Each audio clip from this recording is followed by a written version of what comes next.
dar início a mais um painel integrante dessa programação das jornadas de direito processual civil. A qualificação dos expositores já foi feita de forma sucinta pelos mesmos que fizeram antes da realização do encontro, nesse momento, justamente para ganharmos tempo. Em primeiro lugar, eu passo a palavra ao professor Carlos Andrade, da Colômbia, para a sua exposição. Vengo desde Cali, Colombia, y lo que voy a decir o no decir aquí solo me obliga a mí. Porque la misión que tengo después de 35 años de ejercicio profesional como litigante, como legislador en Comisión Primera del Senado en Colombia y como docente universitario de más de 35 años en el área de Derecho Procesal, creo que me lo permite. En Colombia tenemos 3 justicias judiciales. La primera justicia judicial legal es la que debería hacer el Estado a través de sus órganos establecidos para ello. Y digo debería porque más tarde afirmaré que nuestra justicia judicial, atomizada en cantidad de órganos en Colombia, es ineficaz e ineficiente. La otra justicia judicial alternativa, privada, es la que componen los 3 métodos que en nuestra legislación se reconocen y se arreglan: el arbitraje, la amigable composición y la conciliación. De la primera se ha convertido en un instrumento, en un aparato muy reglado, demasiadamente arreglado, casi hay un código de reglamento de arbitraje, y se ha convertido en un medio elitista, en un negocio, y sobre todo el negocio de las grandes cámaras de comercio del país. La conciliación, también reglada prácticamente por un código, establecida para que los ciudadanos busquemos conciliar y evitar el riesgo tribunalístico. Los últimos gobiernos han hecho ingentes esfuerzos para que todo el mundo concilie y no vayan donde los jueces de la República. Y la amigable composición, que es un método alternativo de solución de conflictos, arreglado en Colombia desde los años 70 hasta hoy exactamente igual, pero que ha entrado en desuso porque prácticamente nadie la conoce y nadie la utiliza. En conclusión, en Colombia tenemos en una ley del año 98 y en la ley del 91, allí está regulada la conciliación. En un decreto del año 98 se trató de codificar una cantidad de normas de arbitraje desde el año 70 hasta ese decreto 1818 y prácticamente tenemos un estatuto arbitral. Y la amigable composición, pues la tenemos en un articulito único en ese decreto llamado de Estatuto de Métodos Alternativos de Resolución de Conflictos. Pero para que nos entendamos, ya que en lo que he estado en este encuentro, he visto que se ha ido unificando el lenguaje procesal y las ideas procesales. Quiero recordar, o por lo menos expresar la idea que tengo yo de conflicto. Y el conflicto no es nada más ni nada menos que un choque de voluntades. Uno que quiere imponer la voluntad sobre el otro y el otro que se resiste. Y para no alargar la charla, como la diría el doctor Alvarado, paremos aquí. El que se resiste o el que quiere imponer su voluntad lo hace o de manera violenta, por la fuerza, por la barbarie, por el salvajismo, o recurre a otros métodos alternativos. El conflicto lo pueden solucionar directamente las partes. La autocomposición es la mejor solución a los conflictos. Autocomponer. Las personas se sientan a la mesa, dialogan de manera civilizada, de manera racional y llegan a su acuerdo, sin la intervención absolutamente de nadie, ni de terceros, solo con su conocimiento del problema y sus habilidades para solucionar el problema. Para mí ese es el mejor método, la conciliación directa. Se dice que es mejor un mal arreglo que un buen pleito. Se dice que es mejor conversar entre personas, y yo diría hoy día que es mejor prevenir que tener que litigar. Los litigios son dispendiosos y resultan casi siempre inútiles y muy costosos. La heterocomposición, cuando el diálogo no puede ser directo, por múltiples razones, las personas pudieran recurrir a un conciliador, no mediador, sino conciliador. El conciliador tiene una misión muy especial, primordial y principal, que es diseñar fórmulas de solución al conflicto. El conciliador debe elaborar un ramillete de fórmulas para que las personas conflictuadas escojan una de ellas. En conclusión, tenemos que aquí los conflictuados, los ciudadanos o las personas no entregan su voluntad al conciliador, sino que por lo contrario mantienen su voluntad para que una vez propuesta por el conciliador alguna fórmula que les atraiga, pues celebran la conciliación, el acto de conciliación, y en nuestro país un acta de conciliación. Pero puede suceder que el conflicto no se supere ni directamente entre las partes ni a través de un conciliador. Entonces llegamos a la idea de litigio. El litigio es el conflicto llevado ya a los estrados judiciales. Y recordábamos aquí en alguna intervención pasada, no la trilogía procesal, sino los 5 elementos que hacen que aparezca el litigio. La acción, como decía Briceño Sierra, que excita la jurisdicción. Una vez excitada la jurisdicción, da origen al proceso. El proceso se inicia con una demanda y la demanda contiene una pretensión, o en Colombia puede tener varias pretensiones. Y allí tenemos pues la idea de litigio. Litigar en Colombia es un verdadero zafar procesal. Es exactamente igual al mito de Sísifo. Cuando uno piensa que va a terminar, apenas empieza. Por tanto, podría decir que el acceso a la justicia en mi país todos los días se ve mal vulnerado, demasiadamente vulnerado. No solo por la velocidad, no solo por la incapacidad, porque la justicia judicial en Colombia está totalmente politizada. Para ser juez de la República o magistrado de la República necesita el elemento político, sino también por la corrupción. Reconozco pues los esfuerzos de los últimos gobiernos que han tratado de impulsar estos métodos alternativos, pero son una confesión de impotencia frente a lo desacertado que está el servicio judicial en mi país. Frente a este desolador panorama, pues no queda otra alternativa a las personas de recurrir al arbitraje. Lo hacen a través de la cláusula compromisoria en los contratos o a través de compromiso cuando lo hacen por separado, acto arbitral que llaman. Y en mi país está el arbitraje definido así.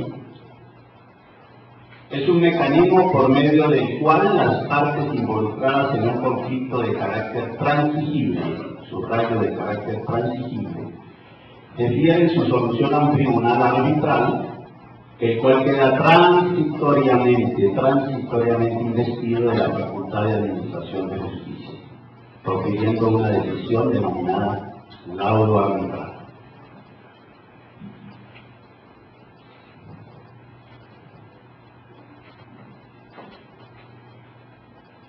La amigable composición, también en nuestra legislación, está definida de la siguiente manera. La amigable composición es un mecanismo de solución de conflictos por medio del cual dos o más particulares delegan a un tercero, denominado amigable componedor, la facultad de precisar con fuerza vinculante para ellas el estado, las partes y la forma de cumplimiento del negocio jurídico particular. El amigable componedor podrá ser singular o podrá ser plural. Y también podrá ser persona natural o persona jurídica. Aquí, como ven, en la amigable composición, las partes le entregan su voluntad al amigable componedor o a los amigables componedores, y ellos son los que celebran una transacción a nombre de los conflictuados. Para caer en este tema de mediación y arbitraje, a mí en la carta de invitación me habían dicho que tenía 30 minutos y ahora veo que solo son 20. Pero voy a ser respetuoso de eso. Conciliar es distinto a mediar. Conciliar es componer y ajustar los ánimos de los que estaban opuestos entre sí. Y mediar es aproximar, acercar, juntar, facilitar y hacer que se comuniquen las partes, absteniéndose de proponer fórmulas de solución al conflicto. Por ejemplo, ¿qué mediaría mi gobierno en Colombia lograr la mediación del presidente Lula del Brasil en los conflictos que estamos teniendo a diario con el presidente Chávez de Venezuela? Acercar a estos dos presidentes a que dialoguen sin proponer fórmulas de solución alguna. Carmeluti y Jaime Guas también han dicho y han escrito bastante sobre estas diferencias de la mediación y la conciliación. En conclusión, en Colombia no tenemos ley de mediación, sino tenemos una gran ley de conciliación. Antes de tocar el arbitraje y las características precisas en Colombia hoy y la conciliación y sus características precisas hoy, no debo dejar pasar la oportunidad de volver a sostener que es mejor la transacción. En materia de derecho civil o de comercial, considero que las alternativas a través de las cuales se puede llegar a la solución de conflictos son las que acuerden las mismas partes, y que la ley en Colombia la define como transacción. Es un contrato en que las partes terminan extrajudicialmente un litigio pendiente o precaven un litigio eventual. Nosotros, la transacción que es milenaria, la tenemos antes del proceso, en el proceso y después del proceso. Estas alternativas a través de las cuales las mismas partes en conflicto, sin la intervención de nadie, extrajudicialmente, arreglan su conflicto, su litigio, y terminan de manera eficaz para no tener que verse involucrado ni en arbitraje ni en procesos judiciales. La conciliación en Colombia está definida así. La conciliación es un mecanismo de resolución de conflictos a través del cual dos o más personas gestionan por sí mismos la solución de sus diferencias con la ayuda de un tercero neutral y calificado. Subrayo calificado porque ahora en mi país cualquier persona que hace un cursito en Cámara de Comercio o en cualquier entidad le dan un certificado de conciliador, y eso de verdad no alcanza a calificarse. En Colombia hoy día todos tienen título de conciliador, salvo que se demuestre lo contrario.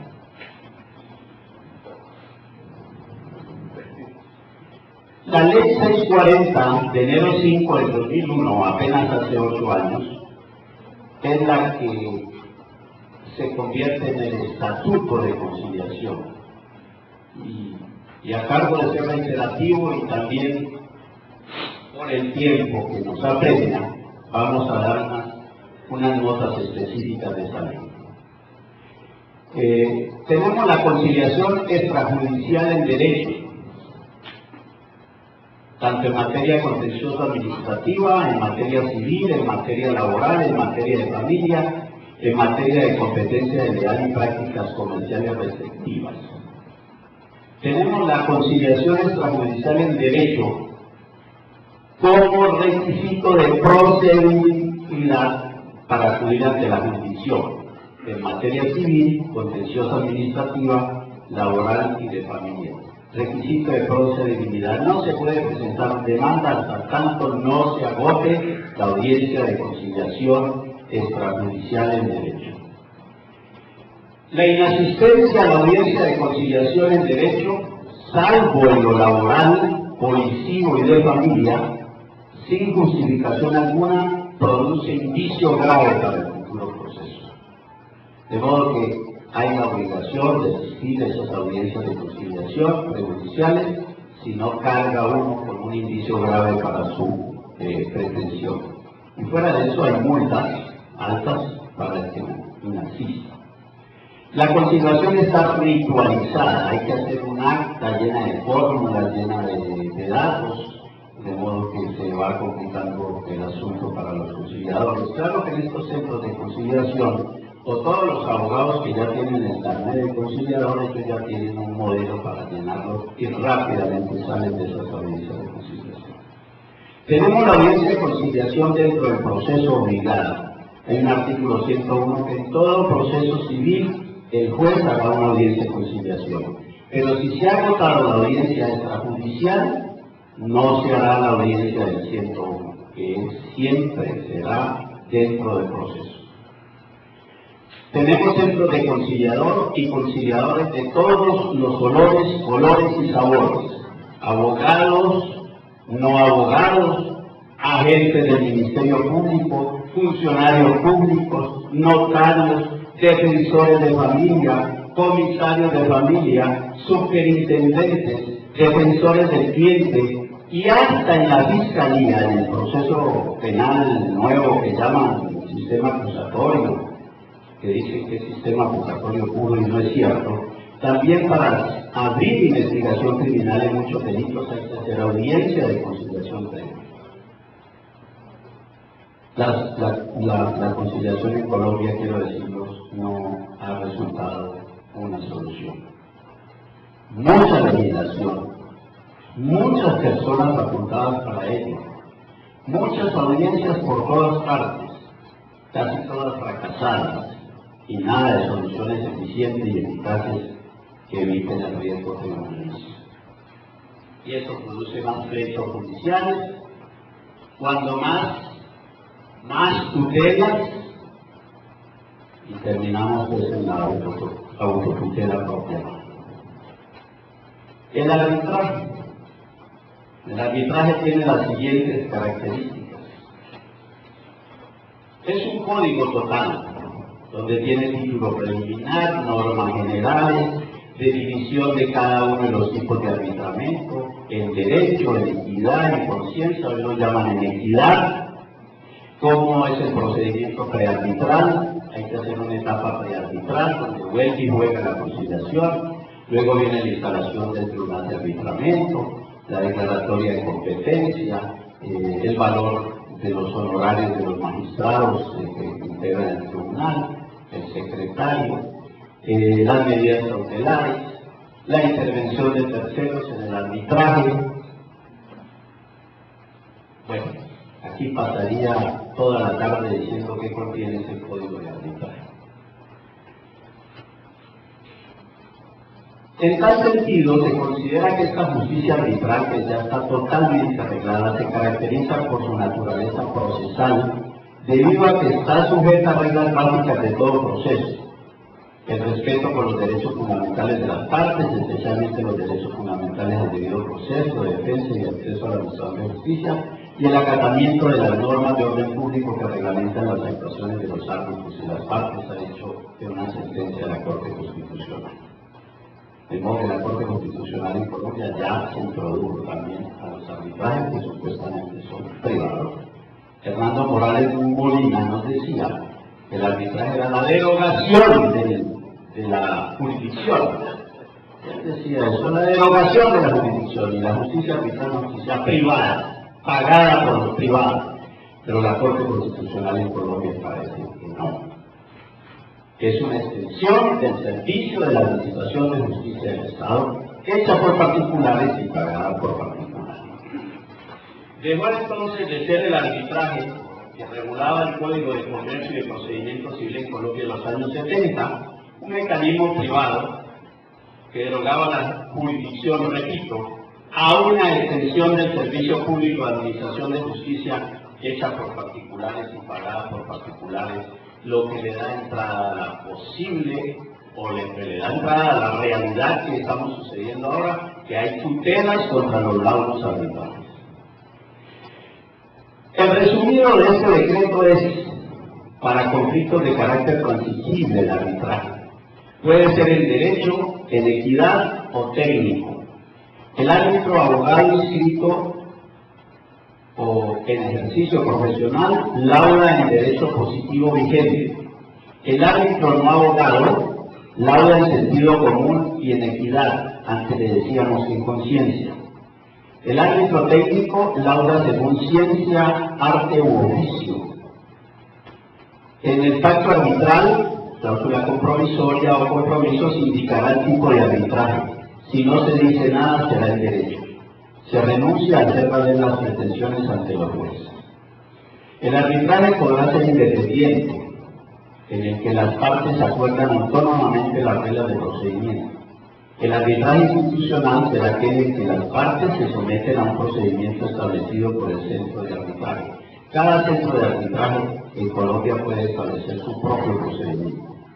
Y si no, las partes pueden pactar el procedimiento de su arbitraje. Y si no, hay que aplicar este decreto 1818, que como ya verán, tiene demanda, notificación, contestación, audiencia de conciliación prearbitral, decreto de pruebas, práctica de pruebas, término de alegaciones y laudo, y fuera de eso tiene recurso de anulación del laudo, recurso extraordinario de revisión y ahora tutela. De modo que realmente el arbitraje que pensaba el señor Sierra no se ha podido dar, por lo menos en mi país. Tenemos arbitrajes de mayor cuantía, de menor cuantía, de mínima cuantía. Desde luego los arbitrajes de mínima y menor cantidad no les interesa a nadie. Las personas sin ánimo de lucro podrán crear centros de arbitraje previa autorización del Ministerio de Justicia. Las partes pueden elegir conjuntamente los árbitros o delegar eso en un tercero.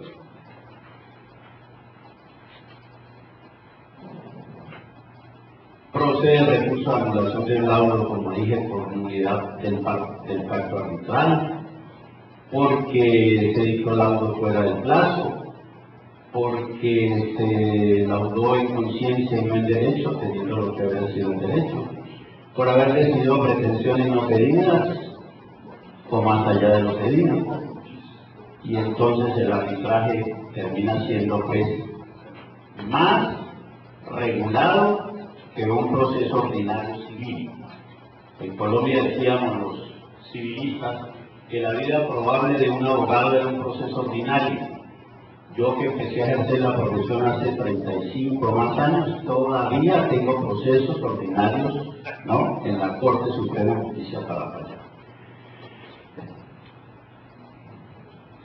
El profesor Briceño Sierra nos decía hace 30 años, los métodos alternativos de solución de conflicto deben ser procedimientos más rápidos que los judiciales, menos solemnes y formalistas, más privados que públicos, de plazos breves donde se resalte la economía en tiempo-trabajo, que favorezca la transacción y disminuya la litigiosidad, evite el escándalo de ciertos procesos, reduzca los abusos del derecho de defensa, atempere la animadversión de los litigantes y ennoblezca la misión de jurisconsulto o arbitrador para dirigir sus esfuerzos a la prevención de las disputas y la mejora de la justicia.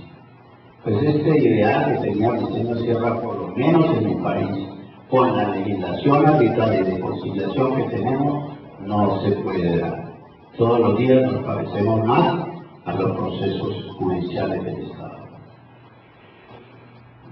Si estos medios alternativos para resolver conflictos no convocan a una nueva cultura y no comprometen a nuestras gentes para utilizarlos en la búsqueda de una justicia judicial perdida, no hemos hecho nada diferente a acabar definitivamente la tumba de la señora y majestuosa justicia judicial del Estado.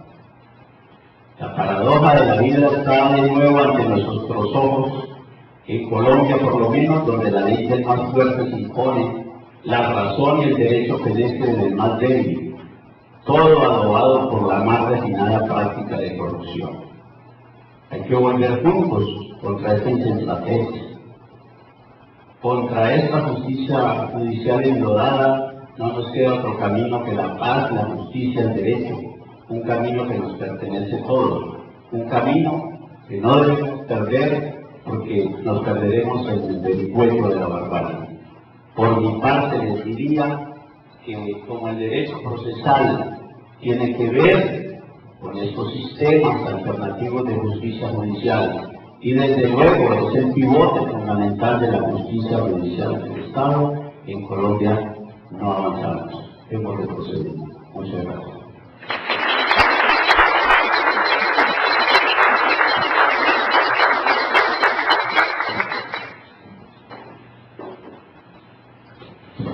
Muito obrigado, professor Carlos, pela exposição feita. Passamos de imediato a palavra ao professor Dr. Mauro Chacon Forlado, processualista da Universidade de São Carlos de Guatemala. A palavra do professor Chacon. Boa tarde. Como dice, sempre, o querido profesor Marcos Afonso Borges, aos idiomas do Instituto Pan-Americano Salvador II, espanhol e português. Então, eu vou a falar no espanhol porque português não sei.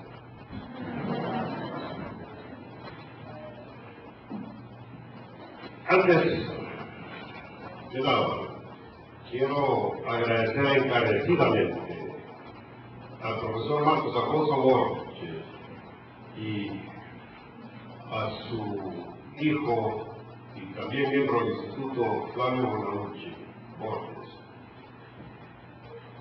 la gentileza que han tenido de traernos a este bello país. El profesor Marcos Alfonso, igual que con el profesor Carlos Andrade y Omar Benaventos, que lo dijo ayer, nos conocimos en un maravilloso congreso casi mundial que organizó el profesor Adolfo Alvarado Belloso en el año 1983, que fue el segundo encuentro Panamericano de Derecho Procesal. Desde entonces estaba muy jovencito, yo imberbe. A partir de ahí nació la gran amistad, grande amistad. En fin, esto como agradecimiento es poco. Para entrar en el tema, le preguntaba a mí, a alguno de los participantes, ¿y qué hace la mediación y el arbitraje en un congreso de derecho procesal? Buena pregunta, pero tenemos una buena respuesta. El profesor Diseño Sierra dijo cuando fundó este instituto que íbamos a dedicarnos más al arbitraje como medio alternativo de resolución de conflictos, y no de solución, porque el proceso estaba ya formado. Yo había oído al antecesor, o al antecesor Carlos Andrade, como ocurre en todos los países, pero Colombia es una fábrica de hacer leyes y tiene una serie de instituciones muy nuevas, muy novedosas, pero se van volviendo caducas. Y vean ustedes, o veamos ahora, que todos los defectos que se le encuentran al proceso ordinario, al proceso civil, aparecen, por lo menos en el arbitraje comercial internacional, a la inversa. Es decir, son completamente antagónicos, o deben de ser antagónicos, y no lo funesto que nos presentó Carlos Echeandrade de Colombia. Y esto es así. Veamos ahora los medios tecnológicos. La información nos llega pero en fracción de segundos. Los negocios, los grandes negocios se hacen ahora a través de Internet. Y es por ello que hay la necesidad de contar con soluciones paliativas, porque no les gusta a los comerciantes utilizar el proceso. A pesar que el profesor Adolfo Alvarado Belloso, lo dirá más tarde después de nosotros, sostiene que para él, después de la rueda, en lo social, el proceso ha sido el invento más grande del hombre. Y no hay cómo contradecirlo, porque hasta la fecha no ha habido otro medio para discutir, otro método mejor para discutir los conflictos intersubjetivos de intereses. Pero entonces, ante esa nerviosidad que causa el proceso, la doctrina ha venido buscando esos paliativos, formas alternativas, extrajudiciales o que coadyuven a la impartición de justicia. Y por ello ha sido tradicional la conciliación, la mediación, amigable composición y el arbitraje, que nos ha venido a solucionar, por lo menos en Guatemala, aunque con mucha timidez, bastantes conflictos que se han presentado. Y el arbitraje, como vieron a Carlos Echeandrade, se realiza en privacidad.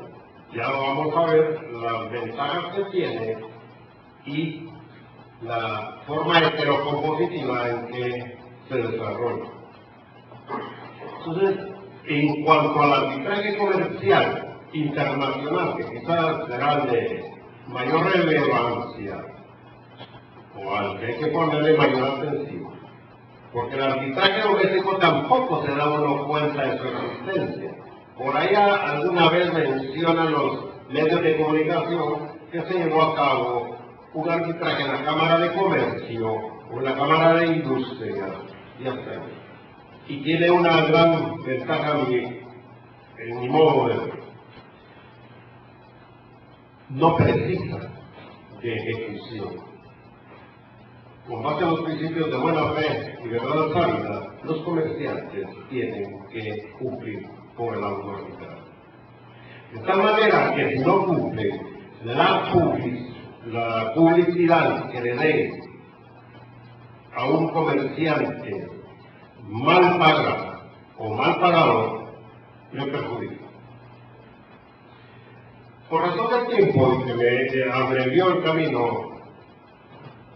Carlos H., no me refiero a la conciliación ni a la mediación con la presión que requiere, pero en todos los sistemas jurídicos existe la conciliación preprocesal, procesal propiamente. Y ahora en Guatemala existe una oficina judicial que se denomina de mediación y conciliación para evitar el proceso. Veamos entonces lo relacionado con el arbitraje.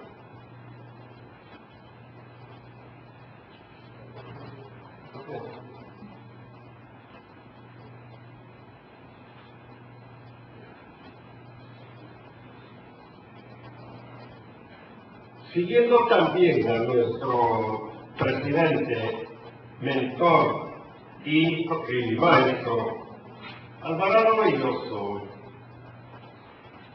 define el arbitraje como un modo de heterocomposición de conflictos que opera como resultado respecto de ellos y al cual se llega exclusivamente si media al menos un principio de autocomposición de los propios interesados, mediante la cual aceptan plantear su litigio al árbitro y eventualmente acatar su decisión.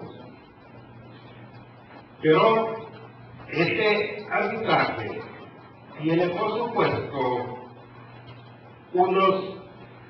unas características especiales que han sido también muy bien señaladas, así como las ventajas, y vamos a ir viendo algunas de ellas. Pero quisiera antes resaltar lo que ha dicho la doctrina tradicional, y siempre vemos que equivalente jurisdiccional, Carmeluc, subrogado jurisdiccional, Miguel, Colombo, argentino Colombo, sustituto de la jurisdicción, Prieto Castro, procedimiento parajudicial o extrajudicial.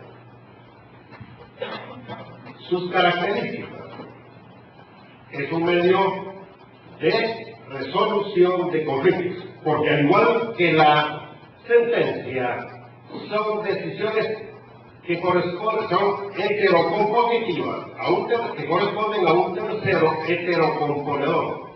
Homologación que tienen también en cuanto a la eficacia del auto uno y la sentencia del otro.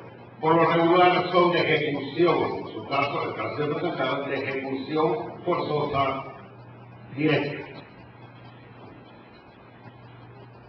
He dicho, la intervención de un tercero heterocomponedor, por supuesto, es una facultad dentro del poder jurídico que tiene todos los ciudadanos, y aquí en este caso los comerciantes, de pactar el arbitraje. Hacerlo a través de la cláusula compromisoria o como ocurre ya en muchos países siguiendo a la OMS en el compromiso. Al ser una facultad de los interesados y haberla pactado, tiene que respetar. En caso uno de ellos decida lo contrario, pretenda acudir a la vía jurisdiccional, con la excepción de incompetencia del tribunal,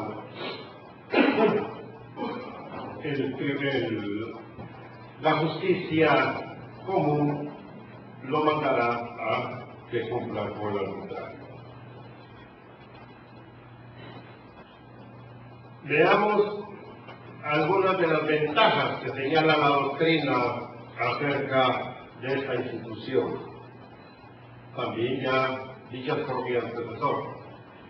La privacidad, a diferencia de la publicidad que se exige en todo sistema democrático de justicia o republicano que decimos los procesalistas, este método de solución de conflictos es privado. Es decir, como decía el profesor Briceño Sierra, se produce en la privacidad de las oficinas, alejados del juicio de los tribunales. La especialidad.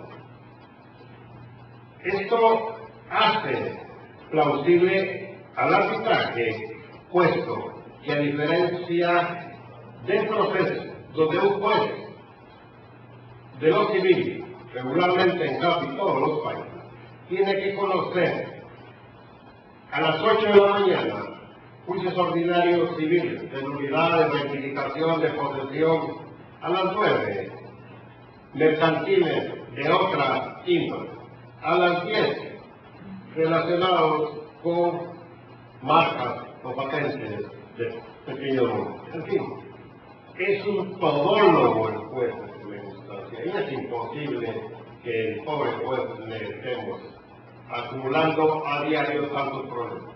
Y sobre eso hay una cantidad de ejecuciones, que es lo que mayormente le quita el tiempo. Y esto viene en favor de la especialidad, en donde pueden los interesados o los conflictuados mejores en un asunto escoger a los árbitros por su especialidad. Y recuerden ustedes que las diferentes cámaras de comercio, industria, la construcción, tienen su listado de especialistas. Y por ello es que se descubre. Y al contrario del proceso, la celeridad es fundamental.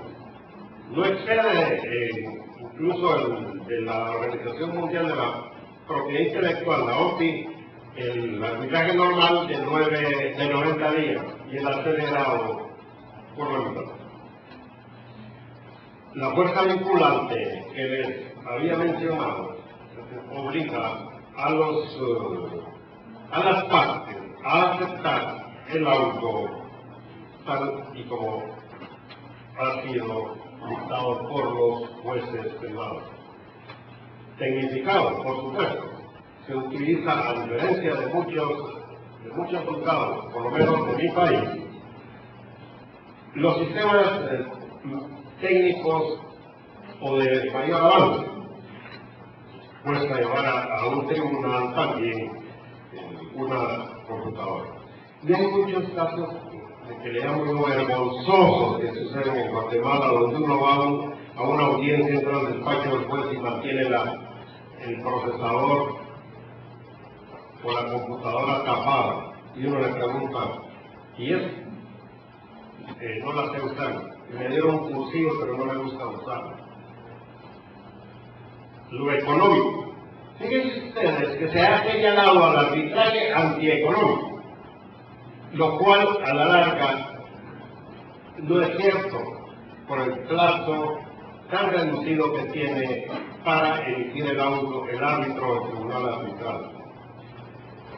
Lo señaló Carlos Echandía y nos lo enseñaba Hernando Davis Echandía, y lo dijo en público en alguna oportunidad del barrio. ¿Cuánto dura un proceso ordinario en Colombia? Y él le dijo, te voy a responder al inverso. ¿Cuánto dura la vida de un litigante en Colombia? 3 juicios ordinarios. Porque está contando por cada juicio promedio, poniéndole un promedio de 10 años, o de 9, aquí le ponemos de 9 años. De manera tal que al final lo económico o lo costoso del pago de los árbitros por su especialidad resulta todo lo contrario. En el arbitraje sí existe mediación. Es oral, ante los jueces o ante los jueces privados de árbitros, no como en casos como mi país, donde uno llega a conocer al juez al momento que las partes al juez, al momento que le notifican la demanda. Aquí la inmediación es una regla. Y en muchos países el antítesis de la inmediación es la mediación, por esos cargos de expedientes que tienen.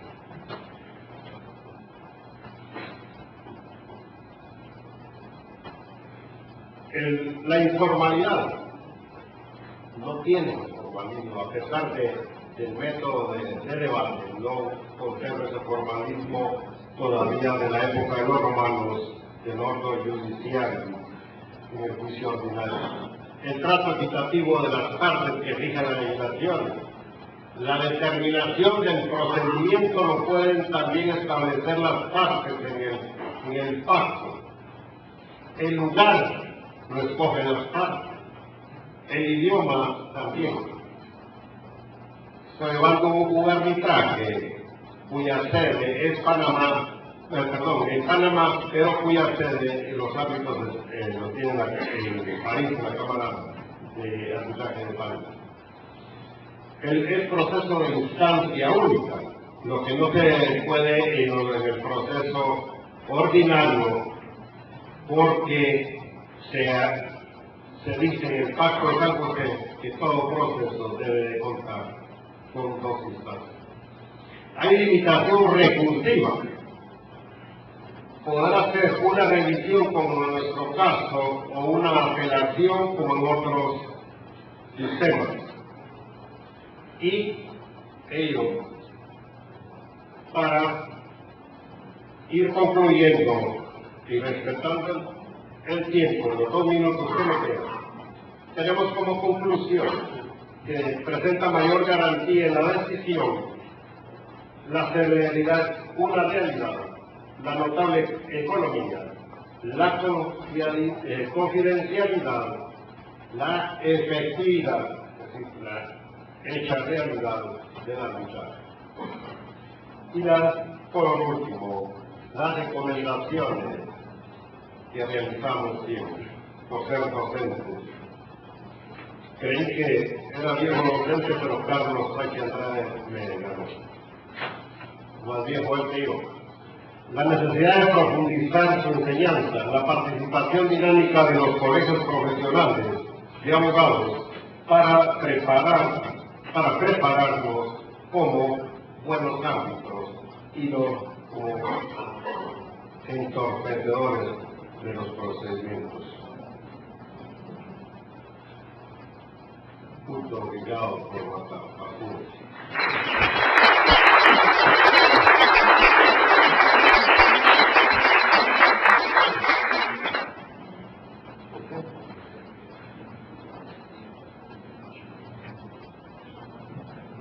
Obrigado, professor Chacon, por sua exposição. Tenho a grata satisfação de passar a palavra ao professor da USP de São Paulo, Carlos Alberto Carbono.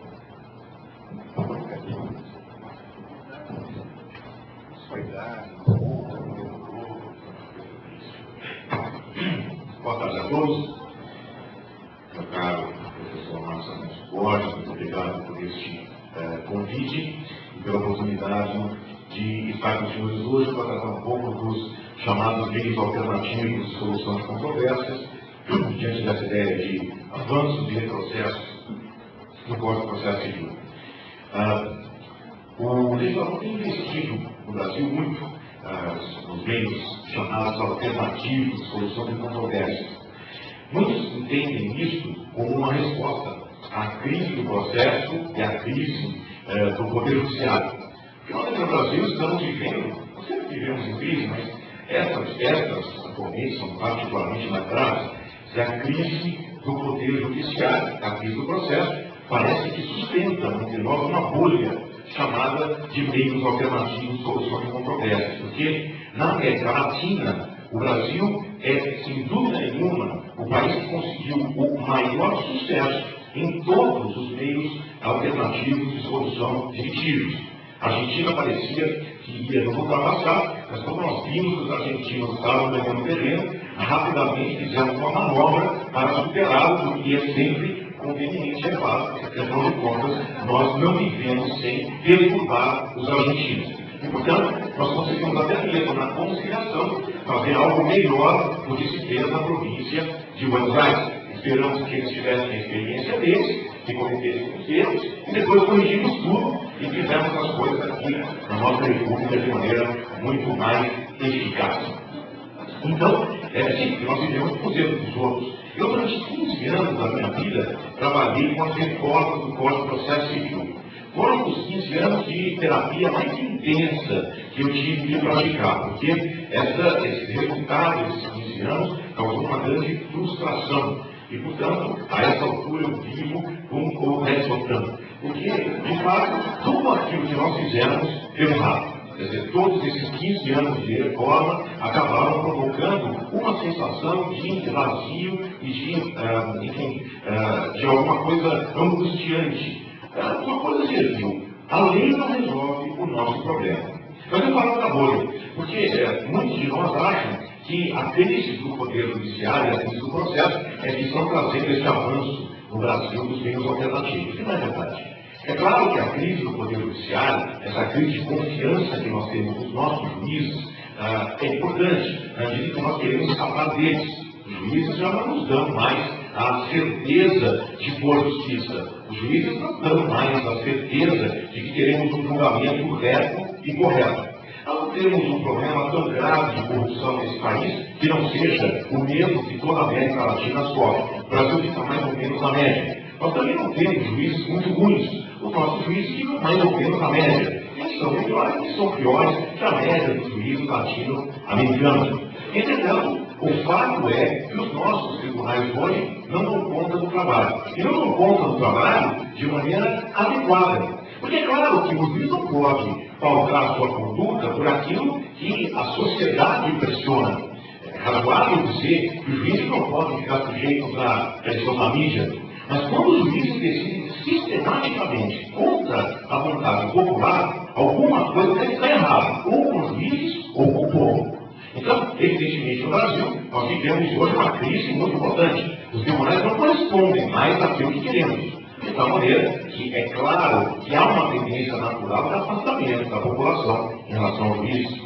Já o processo apresenta uma crise que não parece ter remédio. Porque nós reformamos o processo, modificamos o processo, fortalecemos o processo e ainda assim continuamos com um processo ineficaz. De tal maneira que os processualistas entramos todos em desespero, porque não temos mais nada para inventar. Tudo o que podíamos inventar, fizemos. Então inventamos a antecipação de tutela, que foi um grande fiasco. O Superior Tribunal de Justiça vive hoje nessa situação precária por conta do artigo 273 do Código de Processo Civil, que parecia uma grande novidade. O nosso sistema de recursos é uma catástrofe. Os nossos tribunais não dão conta da quantidade de recursos que nós necessitamos para as nossas leis processuais. Portanto, há uma crise sim de processo e nós precisamos nos livrar do processo e não da crise. A saída são os meios adequados de solução de controvérsias, não alternativos. Alternativo a quê? Quer dizer, quando nós imaginamos meios alternativos de solução de controvérsias, a alternatividade seria em relação ao processo. Isso significaria dizer que, para resolver litígios, a primeira alternativa seria o processo. É um contrassenso. Ninguém pensa no processo como o primeiro método de resolver controvérsias. Os americanos que inventaram os ADRs, como sigla, a ideia de Alternative Dispute Resolution, já mudaram um pouco as palavras, a sigla, de tal maneira a entender que os meios não são alternativos, são adequados. O que significa que o Brasil investiu num sistema multiportas. Este sim foi um investimento de sucesso. Já que o nosso processo enfrentava essas dificuldades todas, isso serviu de primeiro impulso para que procurássemos outros mecanismos. E conseguimos desenvolver outros mecanismos, descobrindo uma coisa espetacular. Estes mecanismos, com um processo bom ou com um processo ruim, servem do mesmo jeito. Quer dizer, mesmo depois de passar essa crise do Poder Judiciário, essa crise do processo, esses mecanismos que nós desenvolvemos vão continuar servindo muito bem para resolver determinados tipos de controvérsia. Então, dentre estes mecanismos, desenvolveu-se a mediação, a conciliação, a negociação, a opinião neutra de terceiro, a arbitragem e outros mecanismos parecidos com esses todos, que se misturam de tal maneira a favorecer a necessidade deste ou daquele litígio. Olhem os dispute boards, por exemplo, que as empresas de engenharia, especialmente nos contratos de EPC, os contratos ligados às pequenas centrais hidrelétricas, que se um santo remédio para resolver os problemas do dia a dia entre as empreiteiras e entre os construtores. É uma coisa que os brasileiros não conheciam, e quando passaram a conhecer, rapidamente passaram a utilizar. O brasileiro, portanto, é permeável a estas novidades. Isso sim é uma grande descoberta.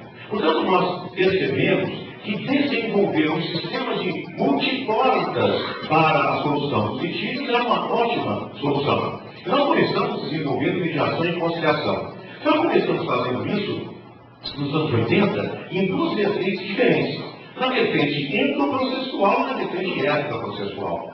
Na vertente endoprocessual, experimentamos desenvolver os poderes de conciliação do juiz. No Brasil, embora se faça tecnicamente a distinção entre conciliação e mediação, porque de fato o conciliador é aquele que sugere uma forma de resolver litígio, enquanto o mediador é aquele que harmoniza os interesses, nós utilizamos nas leis, normalmente, a palavra conciliação para significar as duas técnicas.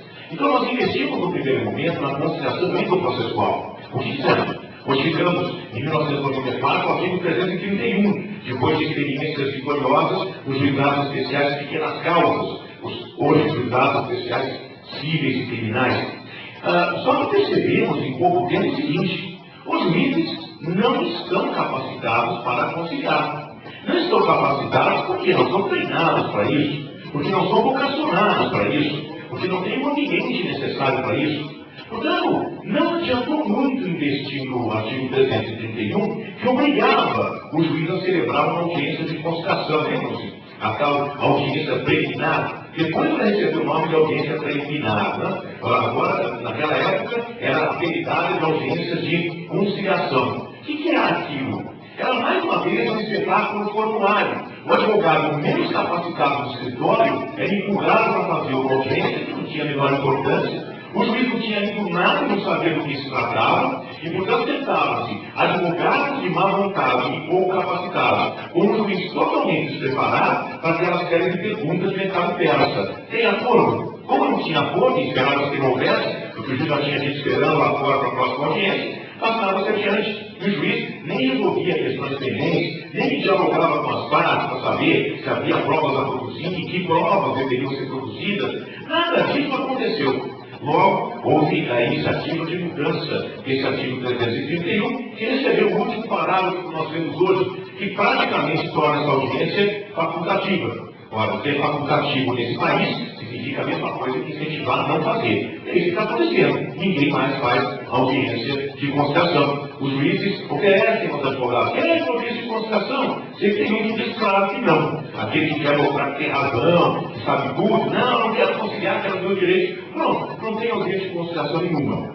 Experiência de conciliação endoprocessual foi criada. Então, restava investir na outra vertente, na conciliação extraprocessual. Bom, aí, a primeira coisa que os brasileiros fazem é fazer leis muito parecidos com o padrão técnico, né? Gostando de fazer lei. Elas não servem para nada, mas a gente gosta de lei. Então, fizemos um grande projeto bonito, discutindo sobre lei de mediação no Brasil. Então, discutimos, eu me lembro quantas noites nós passamos na casa da professora Ada, comendo pastelzinho de vinho, Cazu Watanabe, Arthur Galdino, Zé Rogério Tucci, Zé Rogério Tucci, a ministra Fátima Nancy Andrini. Todos nós ali comemos muito pastel, bebemos muito vinho e fizemos ali um belo projeto, bacana. Eu vou depois mostrar para as minhas filhas com muito orgulho. Foi no Congresso Nacional, com tudo que acontece no Congresso Nacional, lá ficou. Então, apresentaram um projeto em cima desse anteprojeto. Algum desses deputados, acho que senador, político qualquer, apresentou um anteprojeto sobre ele, sem saber o que ele estava fazendo. Corremos para Brasília para mostrar a ele que ele não sabia o que estava fazendo. Retomamos o nosso projeto como substitutivo, inventando alguns artigos e parágrafos, a gente engana os senadores, os deputados, apresentando um novo projeto. Eles não percebem que a mesma coisa, só com parágrafos divertidos. Assim, fazer lei nesse país é uma coisa muito divertida.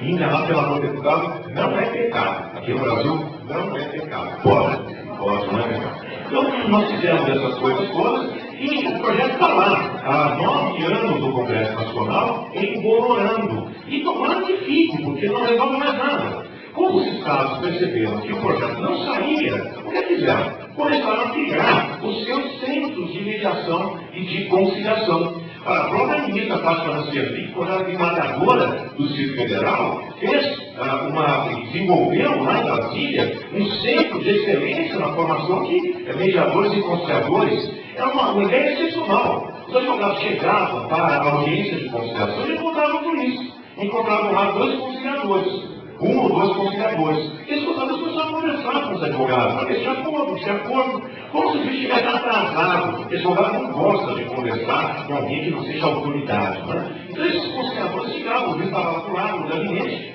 e quantos acordos não conseguiam, utilizando exatamente as técnicas que aprenderam. E o advogado, culturalmente, começou a entender que meio de resolver controvérsia não tem que passar necessariamente pelo juiz. Esse é um problema cultural. E nós vamos desenvolvendo isso nesses últimos 10 anos. Pois todos os estados fizeram a mesma coisa. E em São Paulo, nós temos hoje o setor de conciliações. O juiz não concilia, manda as partes, quando entende que isso está interessante, a um outro andar do mesmo fórum, onde vão encontrar um ou dois conciliadores, que vão conversar, que vão dialogar, para tentar resolver o problema sem a intervenção do juiz.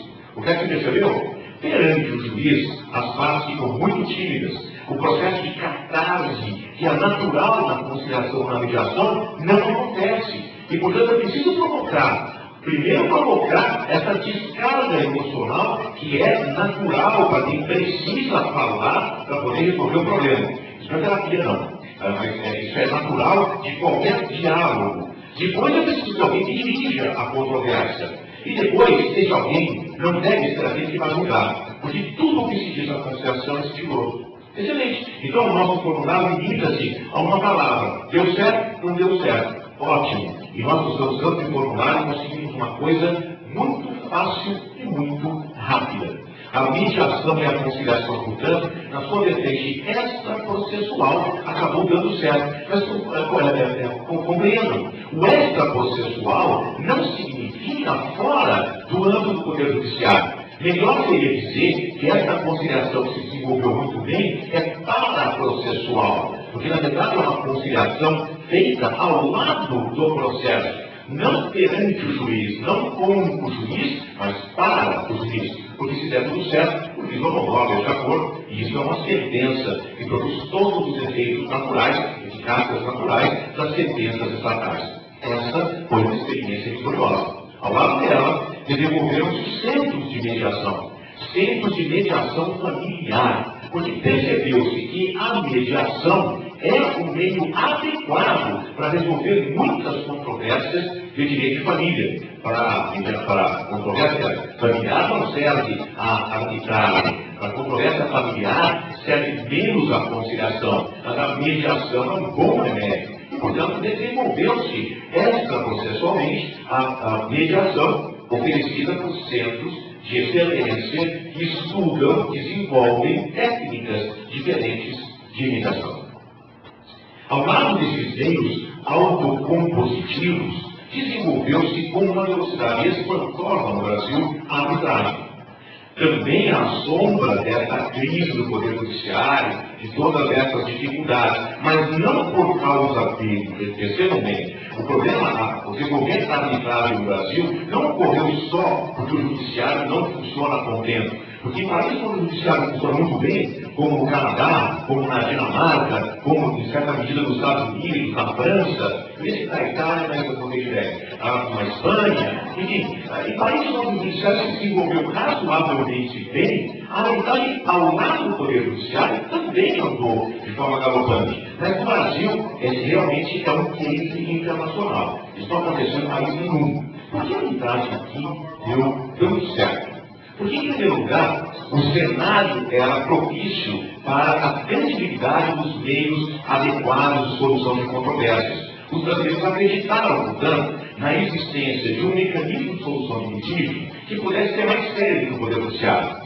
Só que os brasileiros fizeram coisa, por exemplo, que os portugueses não conseguem fazer, que é se liberar do processo. Não se liberar do processo como método, mas se liberar do Código de Processo Civil como único método processual. Veja que coisa curiosa. Em muitos países, o Código de Processo Civil funciona como um fator de retardamento do processo. Porque os advogados, especialmente os advogados, imaginam que o único processo devido ao processo legal é aquele que leem no Código de Processo Civil. Como se não houvessem outros métodos, também com sequência de atos, tecnologicamente ligados, que pudesse oferecer um processo garantístico, ou uma decisão garantida ao final deste conjunto de atos.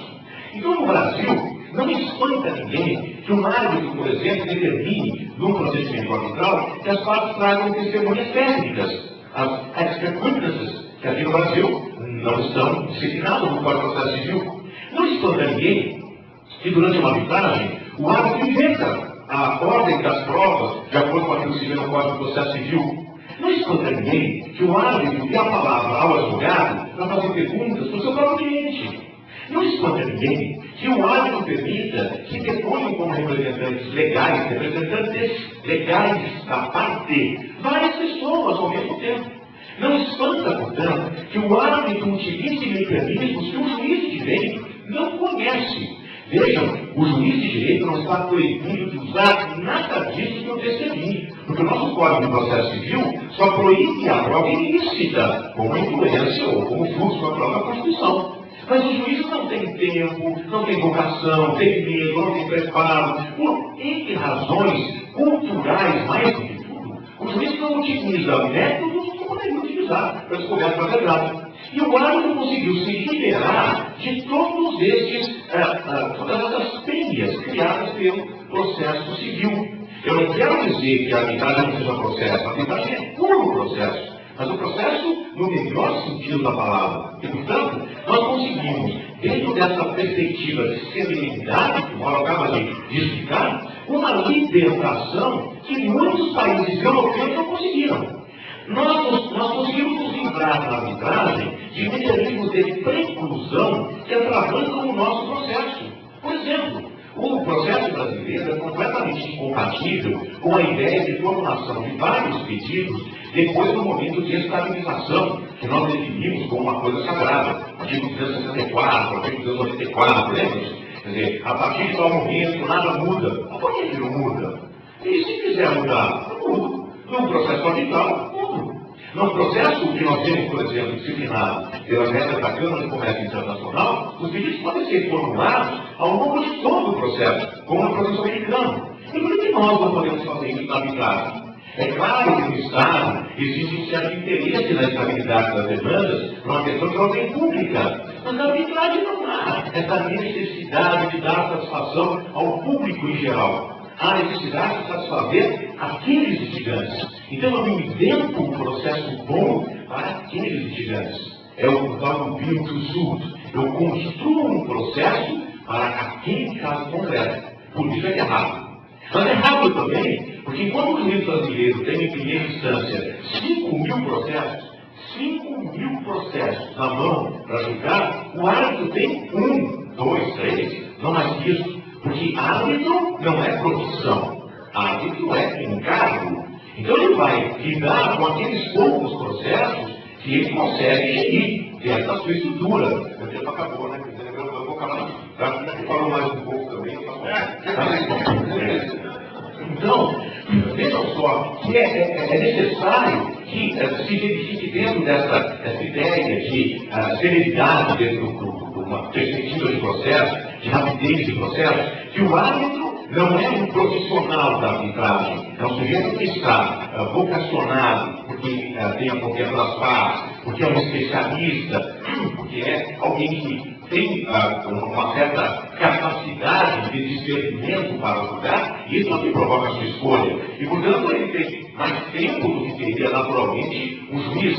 Ele tem um processo muito mais fácil. Meu Deus, quando eu vejo a arbitragem na Colômbia, e esse não é um fenômeno que nós brasileiros desconheçamos, a arbitragem na Colômbia é totalmente engessada. A lei colombiana de arbitragem, ela é muito interessante, não pense que eu estou desvalorizando de alguma maneira a lei colombiana, não. Por exemplo, as soluções que a lei colombiana tem, a intervenção de terceiros na arbitragem, são soluções muito criativas, muito interessantes, mas todas elas voltadas ao apoio do Poder Judiciário. Ora, quem quer arbitragem não quer juiz, não quer Poder Judiciário. E, portanto, os brasileiros procuram usar essas soluções interessantes fora do Poder Judiciário, para que o juiz não tenha intervenção dentro do processo. Quanto menos disciplina, melhor. E as nossas disciplinas procedimentais da arbitragem são rigorosamente mínimas. Quer dizer, praticamente não se diz nada sobre o procedimento. Por isso o procedimento é mais ágil. Mais do que isso. Porque o árbitro é especialista. Então o juiz tem que estudar, de fato atual. De manhã está julgando processória, de tarde está julgando despejo, à noite está julgando execução. O árbitro não. O árbitro só vai julgar o Estado. E portanto não precisa estudar tanto, porque ele sabe aquela matéria. O interlocutor, portanto, é válido. Eu não quero dizer que o juiz não é preparado. Não é isso. Então vamos falar um pouco dos juízes dinamarquês, que é loiro, tem cor azul e é bonito. Então, esse juiz dinamarquês só sabe julgar aquilo que estudou na faculdade. Entretanto, ele tem que julgar tudo. Ele é um generalista, porque a profissão exige dele essa generalidade de conhecimento. Mas quem sabe mesmo, coitado, é direito comercial. Mas é um juiz azarado, está em cada teoria. E, portanto, vai julgar conflito de teoria, da melhor maneira que souber. O árbitro nunca faz isso. O árbitro vai aceitar um cargo que ele consegue realmente desenvolver de maneira adequada. Agora, tem mais. A arbitragem não é pública. O que pode ser um problema, né? Nas contas da publicidade, entre nós, brasileiros, sempre tida como um valor importante. Ninguém poderá fazer nada, a não ser diante do público. Então, diante do público, o juiz não tem coragem de fazer barbaridades. Nós sabemos que isso no Brasil não faz. O juiz aqui faz barbaridades no público e no privado. Portanto, isso não nos garante outra coisa nenhuma. Mas na arbitragem há um fator importante. Tem que ser nas causas comerciais. Sócios que estão em desacordo. Se esse desacordo for parar no valor econômico de amanhã, as ações na bolsa depois de amanhã respeitam. Então, o litígio entre mim e meu sócio vão resultar numa perda conjunta. Eu vou pensar a você, será que vou litígio? Nas arbitragens as coisas não acontecem. Eu vou manter o litígio entre 4 países. Bom, a arbitragem é barata, porque tudo isso é uma maravilha, né? Custa pouco? Não custa pouco, custa muito. A arbitragem é cara. Mas há uma boa correlação entre custo-benefício. O processo pode ser caro também. Só você já viu como é que o empresário faz conta? A máquina de calcular dele é uma HP. Então, a soma e a divisão tem uma outra peça do lado, que é o tempo, em que multiplicam-se os custos por conta da demora no processo. A arbitragem, porque é mais rápida, pode custar nominalmente mais. Entretanto, no custo total, a arbitragem acaba tendo uma melhor relação entre o gasto que se tem e a qualidade do trabalho.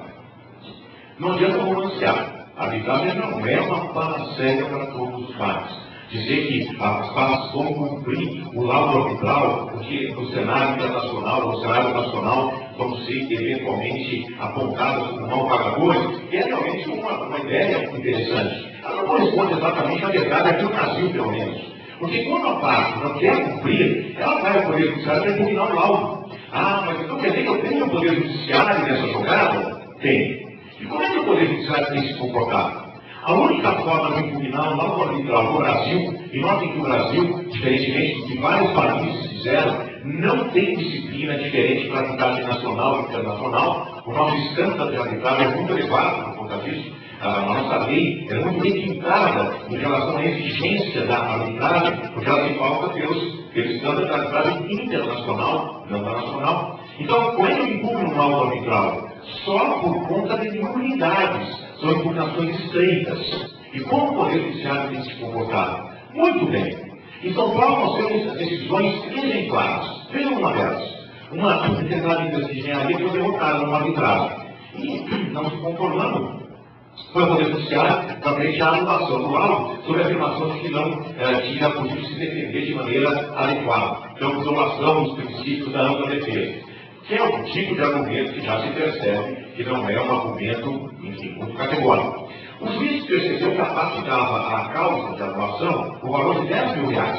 Não teve dúvida. Determinou a parte que alterasse o valor da causa, a condenação da parte foi de R$10 milhões, então que desse à causa o valor correto e recolhesse as custas. A parte fez isso. Bem satisfeita, porque havia pedido já uma liminar de suspensão da eficácia da decisão arbitral, e o juiz indefere a liminar depois de ela ter recolhido as custas, dizendo, olha aqui, o que você está pedindo é absolutamente fora de propósito. A lei da arbitragem não permite uma nova instância no judiciário. A parte recorreu e perdeu no Tribunal de Justiça que confirmou a decisão. Essa hipótese repetiu-se no outro caso recente, em 2006, uma arbitragem em que a parte havia embargado a decisão arbitral por 3 vezes. Os árbitros esclareceram todas as dúvidas que a parte disse ter. E a parte insatisfeita, derrotada, vai ao Poder Judiciário pleitear a anulação do laudo arbitral por falta de ampla defesa, porque o laudo não havia julgado toda a controvérsia. Enfim, pegou o laudo e conseguiu captar o artigo 32. O juiz não teve dúvida, interferiu a petição inicial,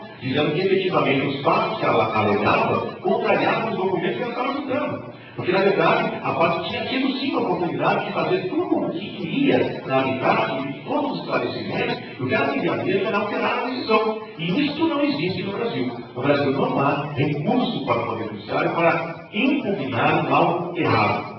Portanto, quem for arbitrário deve fazer uma escolha muito ponderada, deve fazer uma escolha bem feita, porque é de único. Não quero usar essa expressão, que era um presidente que nós não. É uma hipótese que não tem volta. Então, tomem o cuidado necessário quando estiverem diante da possibilidade de colocar uma cláusula provisória no contrato.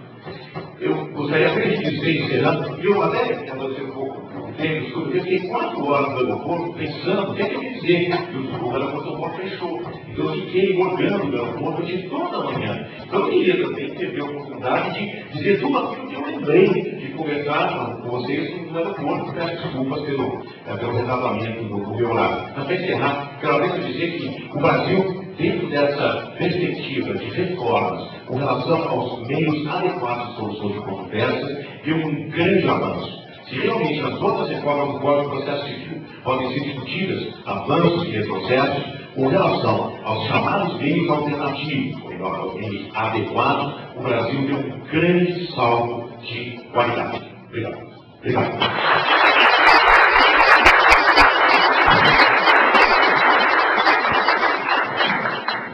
Muito obrigado, professor Carmona. Passo a palavra à doutora Maria del Carmen Bataille, desculpe. A palavra. En inglés la presentación. Primero, quiero decirles buenas tardes a todos y todas y agradecer al doctor Marcos Goyés, a su hijo Flavio Goyés, por todas, no solamente el recibimiento, sino las atenciones y la calidez con que nos han recibido. La calidez no solamente climática, sino la calidez espiritual. Y digo la calidez climática porque vengo no de Buenos Aires, profesor Carmona. A lo mejor si hubiera copiado la experiencia fue linda, les hubiera ido mejor, sino de Tierra del Fuego, que es una provincia donde prácticamente para ustedes todo el año es invierno. Bueno, hecha esta pequeña reseña, quiero agradecer también al doctor que en este momento veo entrar, Adolfo Alvarado Belloso, al doctor Domínguez, al doctor Rauco, que gentilmente ha traducido el Power. Como voy a hablar en castellano, el PowerPoint que van a ver, lo van a ver en el idioma local. Bien.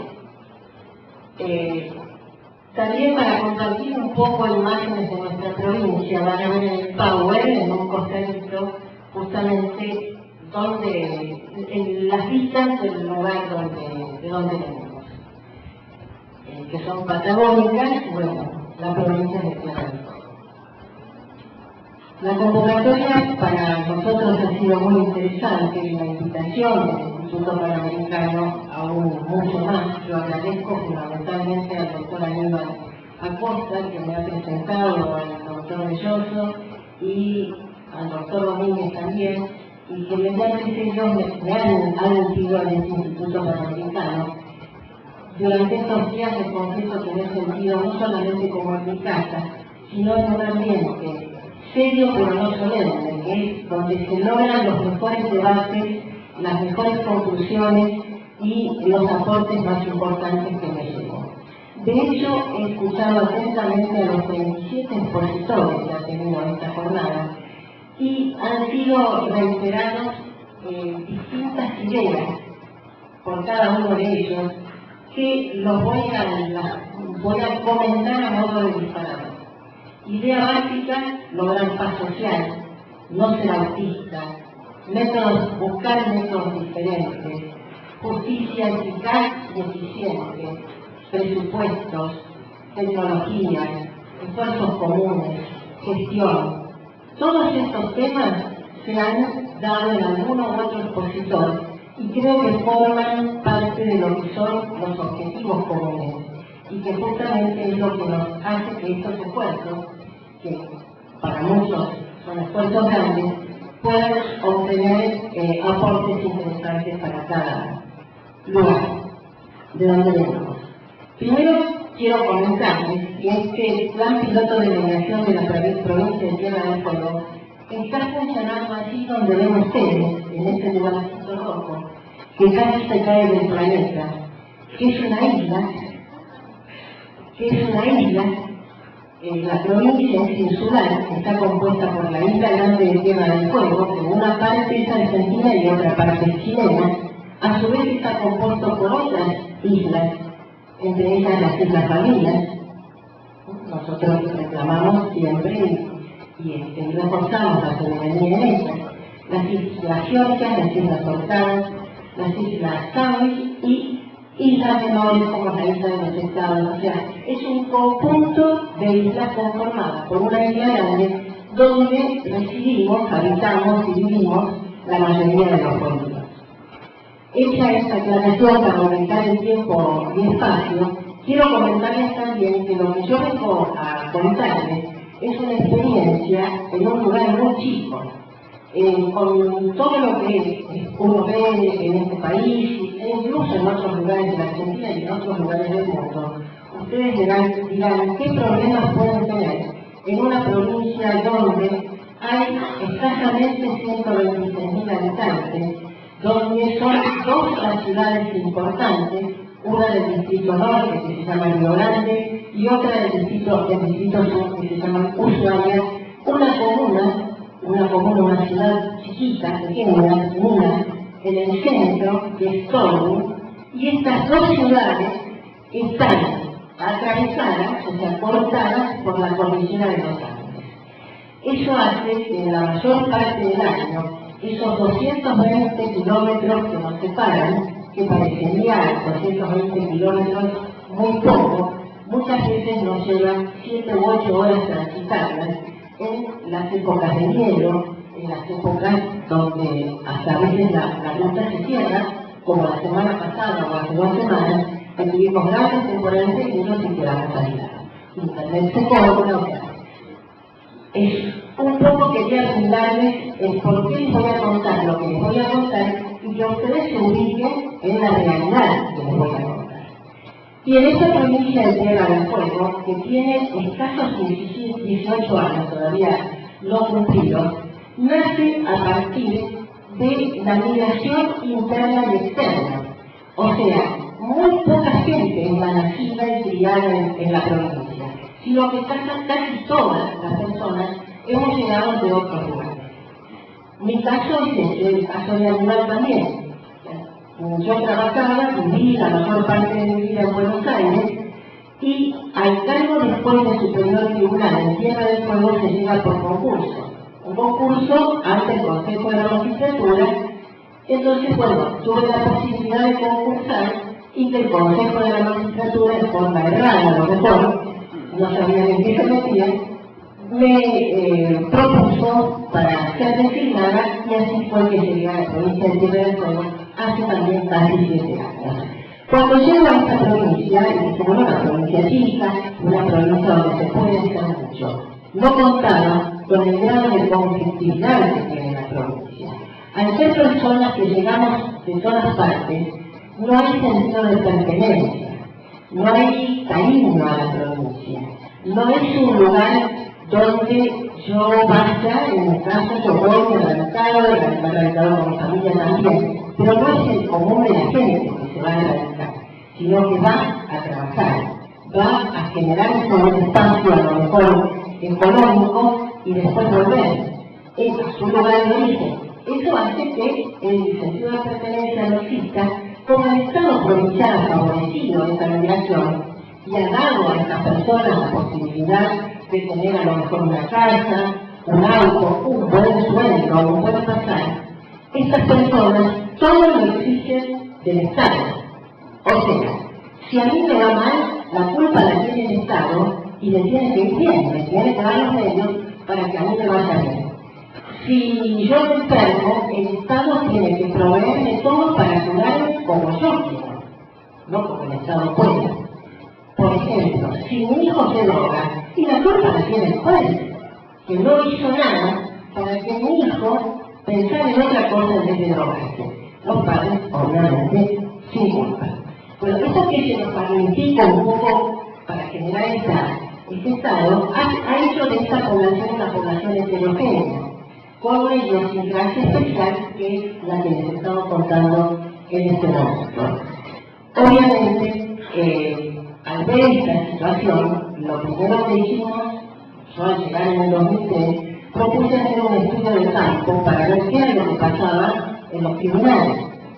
De hecho, las defensorías y las fiscalías estaban colapsadas, porque tanto iba la persona a requerir el servicio de la fiscalía o de la defensoría, tanto iba la persona para reclamar la pelota del hijo que se había caído al patio del vecino, como de problemas serios de familia. Entonces, alguna medida había que tomar para ver cómo se solucionaban estas cuestiones, menores y no tan menores, porque hacen justamente a generar este cambio cultural que nos decía el profesor y la necesidad de participar en la sociedad, ¿no es cierto? Bueno, al hacer este estudio de campo, nos dimos cuenta que las opiniones eran diversas, pero que todos reclamaban tener la posibilidad de hablar, de dialogar, ¿no? De escucharse, fundamentalmente de comprender, no del diálogo monólogo, sino del diálogo de ida y vuelta. Es así como al ser el sistema judicial, digamos, tradicional, el que no daba respuesta a todas las necesidades de la población, generaba justamente una mala imagen de la justicia. Estuvo una hora esperando que el defensor me atendiera. O fui y saqué número y en vez de atenderme el defensor a las 10 de la mañana me atendió a las 5 de la tarde. O sea, evidentemente el sistema judicial no estaba dando respuesta. Hicimos también una estadística para ver cuánto costaban los expedientes, cuál era el costo de esta justicia. Y allí nos dimos cuenta que un expediente iniciado salía $2.500 aproximadamente al sistema. Una sentencia, $1.000 menos. Y realmente, para los montos que nosotros estábamos acostumbrados, calculo que $2.500 es el equivalente a 9.000 pesos, es para nosotros, para la República Argentina, un costo muy elevado.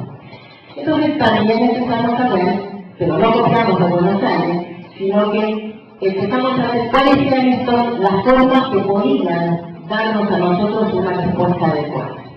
Y copiando así al profesor Carmona, ahora que me gustó muchísimo la idea, es cierto, no son métodos alternativos los que estábamos buscando, son métodos adecuados, o sea, diferentes pero adecuados para solucionar este tipo de conflictos.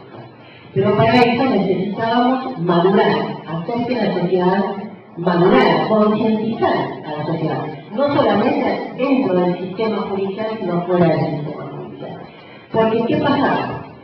Si uno da una respuesta, si el sistema judicial da una respuesta inadecuada, el conflicto, en vez de pacificarse, se exacerba. Si uno no busca esa pacificación, tampoco está cumpliendo con la misión que tiene que tener un juez. Y más todavía un juez muy superior, al que no solamente se le carga la responsabilidad jurisdiccional, sino también la responsabilidad del gobierno de ese sistema judicial. Fundamentalmente había que capacitar en la integridad, no solamente en lo jurídico, en los contenidos jurídicos, sino también en los contenidos valorativos.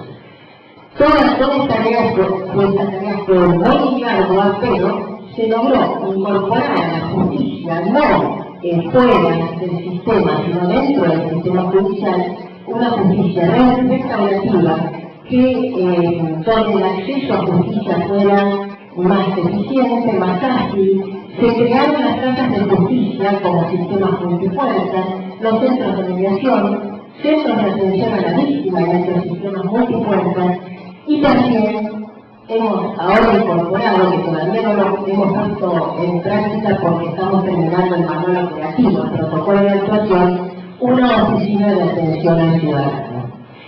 En los tiempos políticos, en la época en que estuvimos creando todos estos sistemas adecuados, anexos al sistema judicial, nos fueron muy desfavorables porque cuando íbamos a poner en marcha el primer centro de mediación, se le inició juicio político al gobernador de la provincia.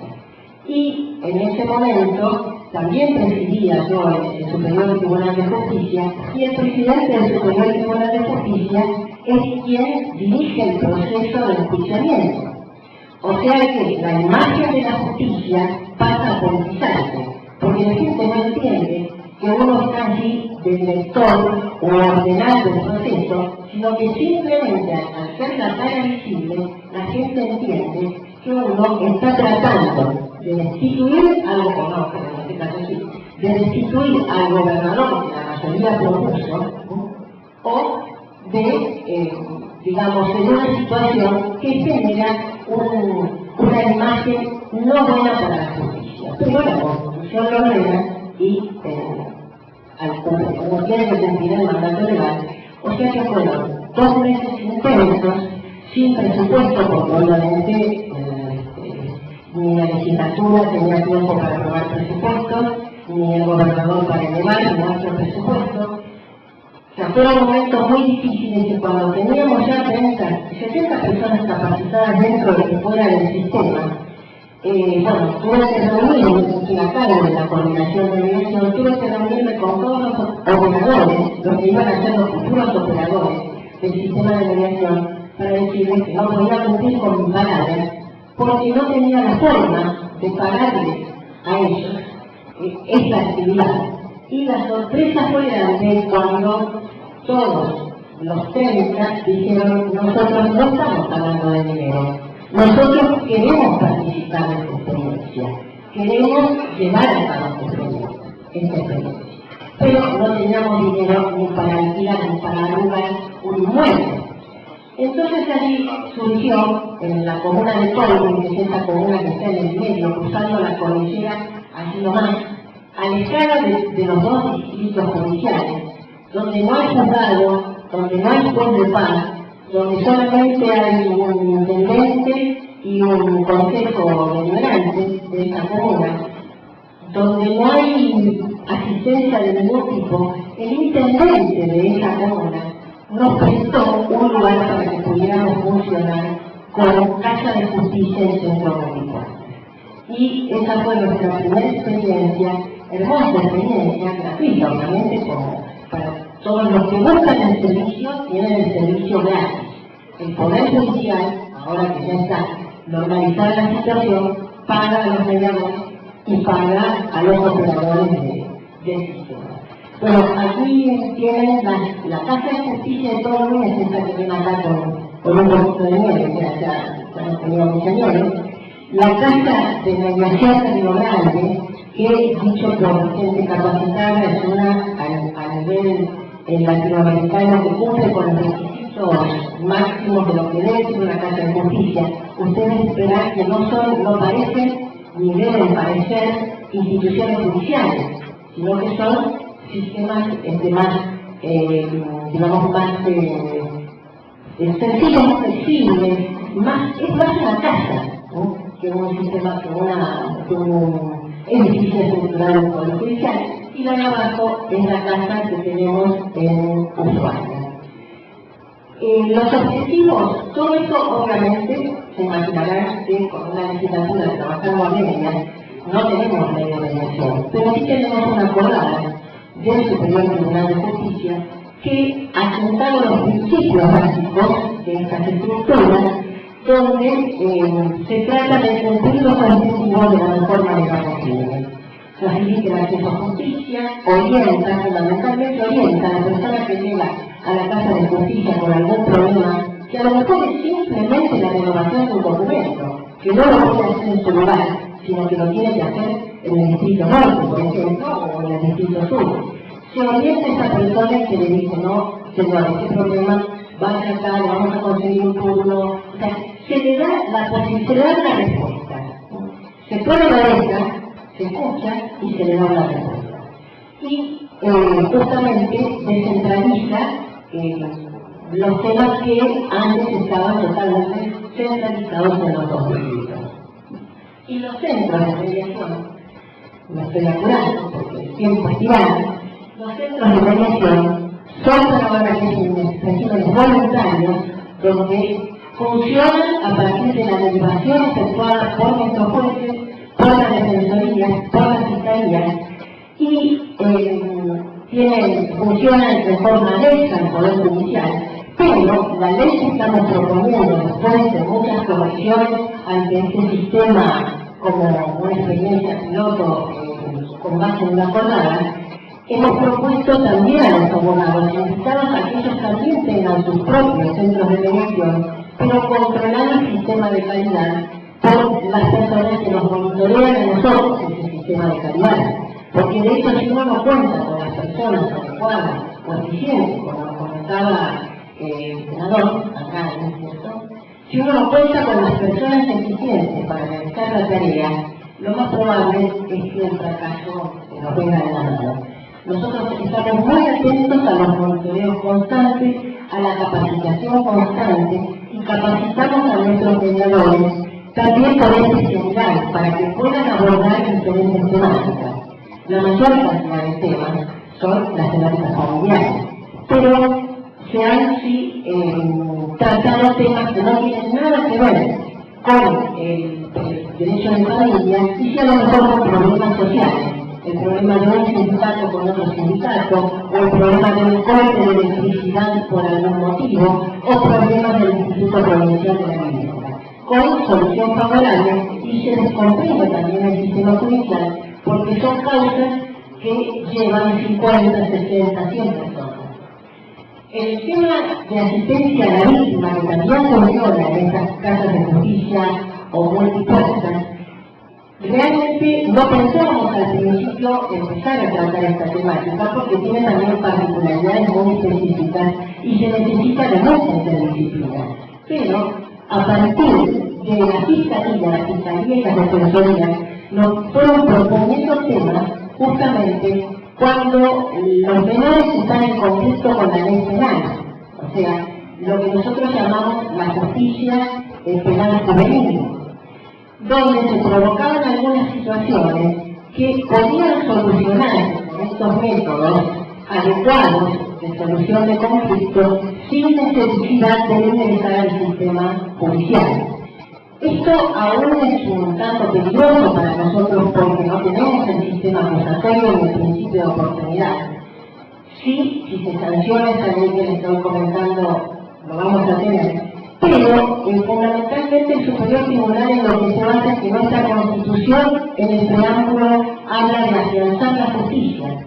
Y una forma de afianzar la justicia es justamente atender a todos estos reclamos sociales y que pueden tener una solución, a lo mejor con una causa paralela, pero sí la solución a víctima y victimario con, digamos, alternativas, estas sí, diferentes a las judiciales, restaurativas. A lo mejor a la víctima que un menor le rompió un vidrio porque estaba, ebrio, tenemos un problema de alcoholismo bastante grande en la isla.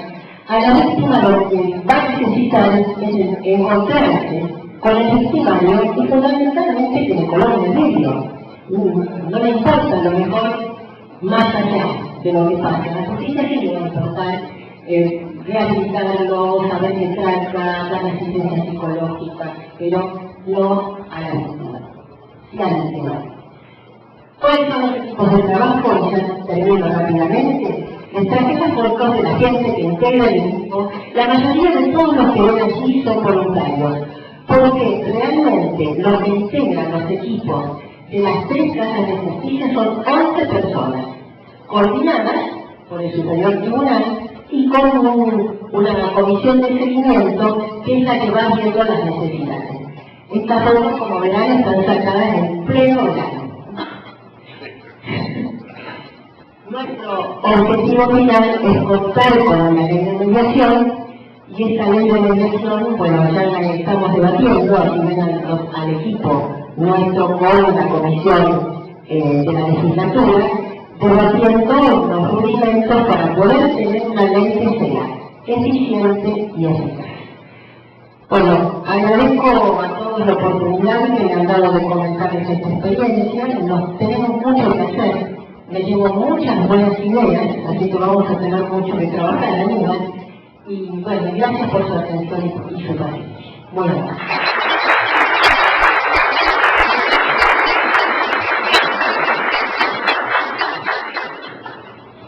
Muito obrigado, doutora Maria del Carmen Bataini.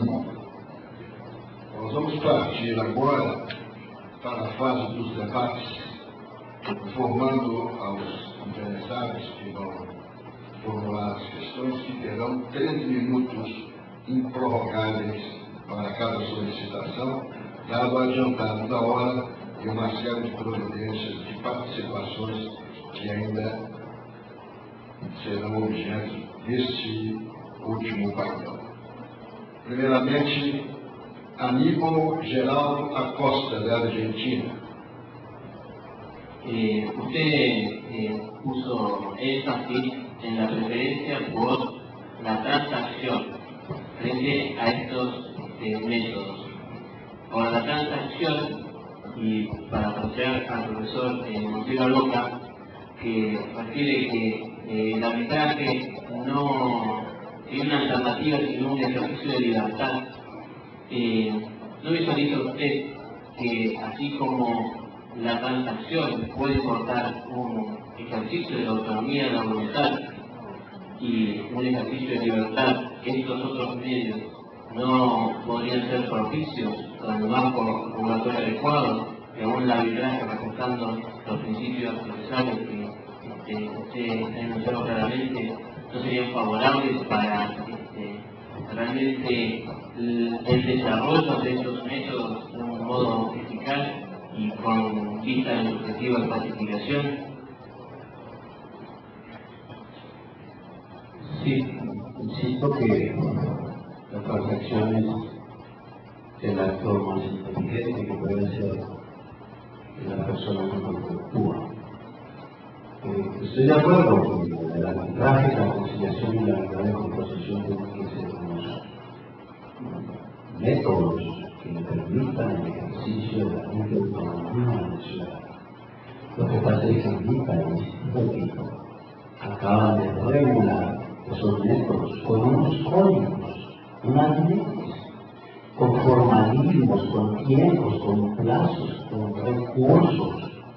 Entonces, judicializaron esos métodos que manejan a los alternativos, como dice el profesor Carlos, ¿no? Esos métodos que eran adecuados para la resolución de conflictos, simplemente lo judicializaron. Entonces tenemos ahora una justicia paralela igual o peor que la que era esta. Pero estoy de acuerdo con usted. Tenemos que luchar para que estos métodos con los que inventemos prevalezca la autonomía de la voluntad.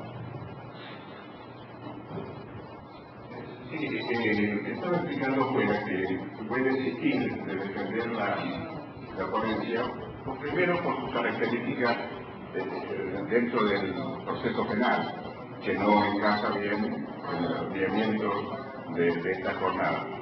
Y también un poco colaborando para que se llegue a tiempo en la terminación y la participación de los otros que tienen que hablar. Así que les agradezco mucho la posibilidad y por esta razón voy a decidir de defender mi ponencia. Gracias. Gracias. Osmar Cornicho, Perú.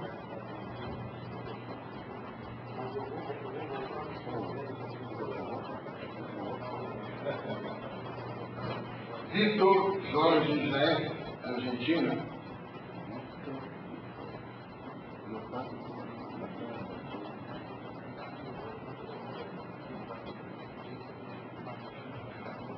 Encerrada a fase do debate, nós vamos orientar para fazer um sorteio a respeito de uma obra que será oferecida pelo Instituto